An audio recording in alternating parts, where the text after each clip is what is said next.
સુરતના સચિન વિસ્તારમાં સીએનજી ગેસના ભાવ વધારા સામે રિક્ષા ચાલકોનો આક્રોશ ફાટી નીકળ્યો છે।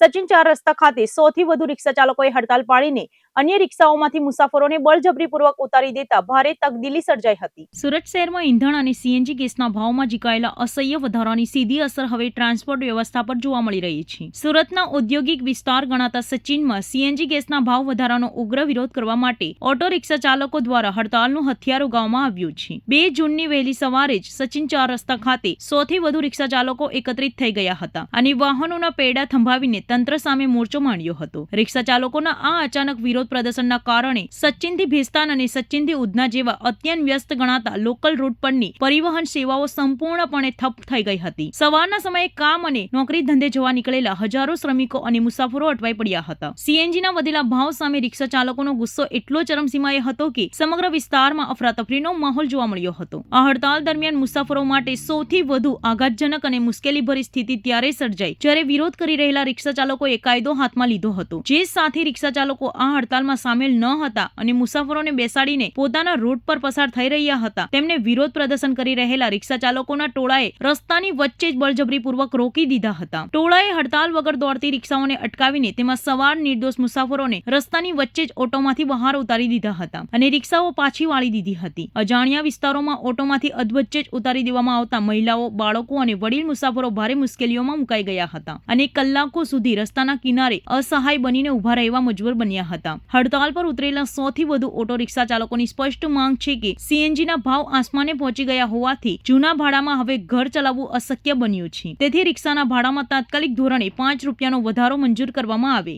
રિક્ષા ચાલકોએ ચીમકી ઉચ્ચારી છે કે જો ભાડા વધારા અંગે કોઈ યોગ્ય નિર્ણય નહીં લેવાય તો આગામી દિવસોમાં આ આંદોलन વધુ ઉગ્ર બનશે। 2026 से पूरा भाव गैस का भाव बढ़ गया है बराबर, और प्लस 2-2 रुपया करते आज 86 रुपया का भाव हो गया है।